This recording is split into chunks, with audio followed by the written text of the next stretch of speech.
नमस्कार जी, मैं मनोज कुमार, जिला परिषद सदस्य, वार्ड नंबर 10 करिया, जिला चंबा से।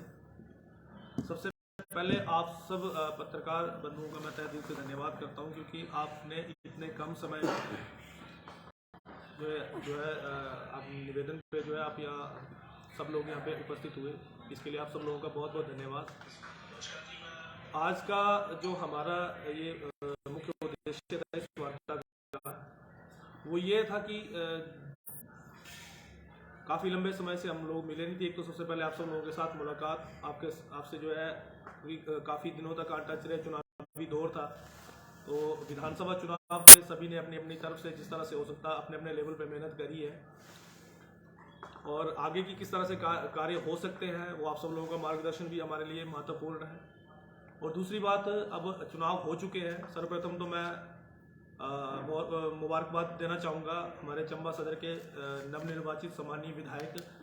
श्रीमान नीरज नैयर जी को, कि उन्होंने जो ये कार्यभार चंबा का संभाला है। और हमें ये पूर्ण उम्मीद है कि जिस तरह से चंबा की जनता ने उन पर विश्वास जताया है, इतने भारी बहुमत से जो है उन्हें विजयी बनाया है, काफ़ी उम्मीद है चंबा की लोगों की, और हमें पूर्ण विश्वास है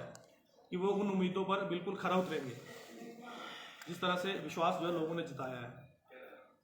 और इसके अलावा प्रदेश सरकार को बधाई देना चाहूँगा, उन्होंने अपना कार्यकाल संभाला। लेकिन एक दुख की बात है कि कार्यकाल संभाला है, लोगों की बहुत सारी उम्मीदें भी थी, लेकिन शुरुआत में जो उनकी शुरुआती सफ़र रहा है, हमें ये लग रहा था कि बहुत कुछ नया हम लोगों को मिलेगा। हिमाचल प्रदेश के लिए जो कमियां कहीं ना कहीं पिछली सरकार के वक्त रही है, वो इन कमियों को जो है वर्तमान सरकार वो पूरा करेगी। लेकिन कमियां पूरी तो करना बहुत दूर की बात है, लेकिन जो कोई सुविधाएं हमारे ग्रामीण क्षेत्रों को मिली थी, उन सुविधाओं के ऊपर भी पानी फिरता हुआ जो है नजर आ रहा है। आज मैं सिर्फ अपने वार्ड की बात करूंगा, जिला परिषद करिया वार्ड, इसके अंतर्गत 16 पंचायतें आती है, और 16 पंचायतों में हमने पूर्व विधायक श्रीमान पवन नैयर जी के सहयोग से, पूर्व मुख्यमंत्री श्रीमान जयराम ठाकुर जी के आशीर्वाद से हमने अपनी 16 पंचायतों के अंदर 12 सड़कों के सर्वे करवाए, और उन सड़कों में 8 सड़कों की अप्रूवल आई, और उनके सभी के कार्य भी लगभग शुरू हो चुके हैं। 2 सड़कें बची है, आचार संहिता लग गई थी, उसके बाद अभी भी जो सड़कों के शिलान्यास बचे हैं वो हम जो हमारे नवनिर्वाचित विधायक है श्रीमान नीरज नैयर जी, उनके सहयोग से उस कार्य को भी हम अंजाम तक पहुंचाएंगे, जैसे इनकी जो है ओथ होती है, उसके बाद जैसे ही वो कार्य हमारे बचे वो हम करेंगे। इसके अलावा जो शिक्षा के क्षेत्र में जो कार्य हुए थे काफ़ी बेहतरीन रहे हैं। हमारी 16 पंचायतें, उसमें हमारे 8 स्कूल जो वो अपग्रेड हुए और नए खुले हैं, जिसमें हमारा सीनियर सेकेंडरी स्कूल जो है वो रान बना है, ग्राम पंचायत सरान के अंतर्गत आता है। और इस स्कूल का जो अगर हम लोग दायरे की बात करें, हमारी ग्राम पंचायत गुवाड़, ग्राम पंचायत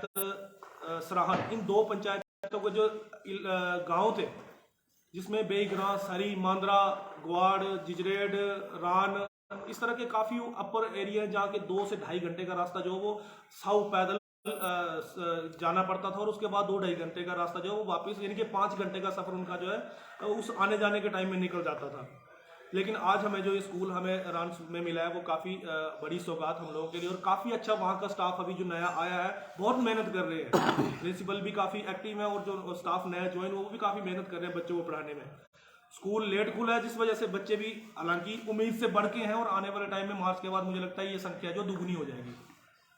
इसके अलावा एक ग्वाड़ गाँव है, भाला से काफ़ी जो दूर है, जो करीबन 2 से 3 किलोमीटर का पैदल रास्ता तय करके जो वो वहाँ तक पैदल पहुँचना पड़ता है, सड़क नहीं है। तो वहाँ तक जो वहाँ के जो बच्चे हैं वो पहली कक्षा के बच्चे वो 5वीं तक भाला में आता था, आज उन्हें वो सुविधा प्राइमरी स्कूल के ग्वाड़ में मिल गई है। एक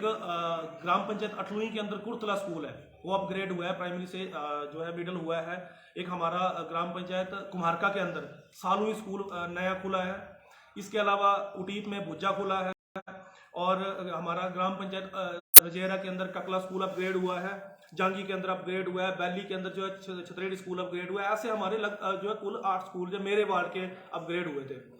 इन स्कूलों की जो है अभी 2 दिन पहले जिस तरह के हमें सूचना मिली है, और एक मीडिया के माध्यम से ही हमें पता चला कि इन स्कूलों के 8 स्कूलों के नाम जो है वो डिनोटिफाइड लिस्ट में शामिल हो चुके हैं। और अगर ऐसा होता है तो ये हमारे लिए बहुत दुर्भाग्य की बात होगी, क्योंकि कहीं ना कहीं अब जैसे कोई भी सरकार बनती है, मैं ना एक सरकार को बोल सकता हूँ ना दूसरी सरकार को बोलूंगा। मैं सिर्फ ये बात बोलता हूँ कि मुख्यमंत्री जी अगर यहाँ आते हैं तो उन्हें नहीं पता होता कि जांगी कहाँ है या सालुई कहाँ है या ककला कहाँ है। वो यहाँ के स्थानीय लोगों की मांग होती है और उन मांगों के आधार पर स्कूल खुलते हैं। और स्कूल जब खुलते हैं तो इतना आसान नहीं है, क्योंकि हमारे लगभग हमने 10 स्कूलों की हमारे 10 से 12 स्कूलों की घोषणाएं हुई थी स्कूलों की, लेकिन वो नहीं खुले। उसमें से 2-3 जैसे हमारा बाटका का स्कूल है, ग्राम पंचायत उटीप के अंदर ही है, एक तराला का स्कूल है वो भी रह गया। ऐसे 2-3 स्कूल हो रहे हैं वो रह गए। क्यों रहे? क्योंकि जब यहाँ से घोषणाएं होती हैं उसके बाद इसकी जो एक विभागीय तौर पर पूरी एक रिपोर्ट तैयार होती है कि क्या वहाँ पे बच्चे भी होंगे, क्या वहाँ जो फैसिलिटी है बच्चों को मिलनी चाहिए वो क्या मिलेंगी। तो वो पूरी रिपोर्ट जब बनती है, वैसे ही हमारा जो बाढ़ का स्कूल था वहाँ पे जब रिपोर्ट बनाएगी तो बच्चे काफ़ी कम थे वहाँ पे, और उस आधार पे जो है वो स्कूल नहीं खुला। उसके बाद जब हमें ये पता चला, हमने दोबारा उसको विभागीय तौर पे जो है रिपोर्ट बनाने को कहा। रिपोर्ट बन के तैयार होकर डायरेक्टरेट भी पहुंच गई, फाइनेंशियल में पहुंच गई थी, लेकिन आचार संहिता लगी और उसकी जो है वो उसमें कैबिनेट में उसको मंजूरी नहीं मिली। तो इतने मेहनत करने के बाद जो आज लोग इतने खुश थे, लोगों को इतनी फैसिलिटी मिली, जब ये चीजें हमें इनके नाम सुनने को मिले कि स्कूल जो बंद हो रहे हैं, उसमें मुझे मैं पर्सनली तौर पे काफी दुख लगा, क्योंकि लोगों के अंदर एक खुशी देखने को मिल रही थी। और लगातार जब से ये सूची सोशल मीडिया के ऊपर वायरल हुई है, लोगों के फोन आने जो शुरू हुए हैं, क्योंकि ये जो फैसला है जो सरकार इसमें लेती है, तो मैं तो बोलता हूँ ये बहुत ही दुर्भाग्यपूर्ण और घटिया हरकत मैं जिसको बोल सकता हूँ। क्योंकि अब अगर इन स्कूलों की हम बात करें, जो यहाँ की भौगोलिक परिस्थितियां हैं, इतनी कठिनाई के दौर से लोग गुजर रहे थे, आज लोगों को घर द्वार में सेवा मिल रही है, तो यहाँ कोई स्कूल, मैं तो ओपनली सरकार को ये बोलना चाहूंगा कि इसमें बीजेपी के लोग तो बच्चे पढ़ने आते नहीं, ना कांग्रेस के लोग बच्चे पढ़ने आते हैं। इसमें जो है आम गरीब जनता, जिसमें बीजेपी कांग्रेस से कोई लेना देना नहीं है, जो अमीर लोग हैं, जो नोटों वाले लोग हैं, जो पैसे वाले लोग हैं, वो कहीं ना कहीं कमरा किराए पे लेके बच्चों को अच्छी सुविधाएं जो शहर में आके जो स्कूलों में दे रहे हैं। लेकिन गाँव के जो गरीब लोग हैं वो उन्हीं स्कूलों में आज पढ़ाई कर रहे हैं। अगर ये स्कूल बंद होते हैं तो बहुत ही दुर्भाग्यपूर्ण बात हो। जिस तरह के लोगों के कॉल्स आ रहे हैं, और मैं जो है सरकार को ओपनली ये चेतावनी देना चाहता हूँ कि अगर हमारे ये स्कूल अगर बंद होते हैं, अगर सरकार जो है इन स्कूलों को बंद करती है, तो कहीं ये एक भयंकर आंदोलन का रूप लेगी। और जितने भी हमारे स्कूलों के मैंने नाम बताए, हम लोग जो है स्कूलों के अंदर ही वो धरना प्रदर्शन करेंगे और आंदोलन करेंगे, चाहे वो इसके लिए कुछ भी करना पड़े, क्योंकि यहाँ बात पार्टियों की नहीं, बात है बच्चों के भविष्य का सवाल है इसमें। दूसरी बात एक और हम बताना चाहेंगे कि एक हमारी उप तहसील हमारे साउथ क्षेत्र के लिए मिली थी, तो वो भी जो है सरकार के तरफ से डिनोटिफाई कर दी है। तो इस तरह की जो ये बंद करो अभियान जो सरकार ने शुरू किया है, हम ये निवेदन करना चाहेंगे वर्तमान सरकार से कि जो आपने चुनावों के वक्त वादे किए हैं, उन वादों पे आप खरा उतरेंगे, उस उम्मीद के साथ जो है लोगों ने आपको चुन के जो भेजा है। और जो सरकार हिमाचल प्रदेश में पूर्ण बहुमत से बनी है, वो इसलिए क्योंकि लोगों ने जो अपने वादे किए थे, अब अपने वादे तो कहाँ पूरे करने, जो वादे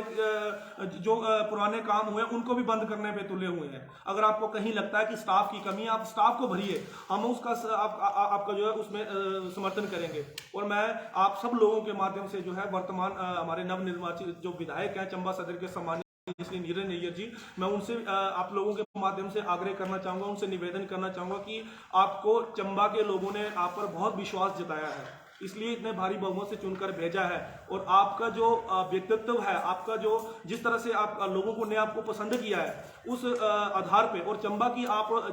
क्योंकि दो साल मुझे भी जिला परिषद बने हुए, और 2 साल के अंदर हमने देखा है आपको काम करते हुए, हमने देखा है आपको लोगों के घर तक पहुंचते हुए, लोगों के गांव जो हमारा जो यहाँ की भौगोलिक परिस्थिति है, हर गांव तक पहुंचते हुए हम कई जगह मिले हैं एक जगह पे। तो ऐसा है कि यहाँ की परिस्थितियों से आप भली भांति वाकिफ है। हमें यही उम्मीद आपसे करना चाहेंगे कि आप सरकार के समक्ष, माननीय मुख्यमंत्री जी के समक्ष आप ये बात रखेंगे और हमारे जो स्कूल हैं ये बंद नहीं होने देंगे। और मैं फिर कह रहा हूं, अगर ये स्कूल बंद होते हैं तो इसमें इसका जो लोगों के जो विरोध का सामना है वो आपको भी करना पड़ेगा और वर्तमान सरकार को भी करना पड़ेगा। यही बात जो मैं आज करना चाहता था, क्योंकि हमारे बच्चों के भविष्य का सवाल है, और इसलिए ही आप लोगों के माध्यम से जो है ये बात मैं सरकार तक पहुंचाना चाहता था। बहुत बहुत धन्यवाद।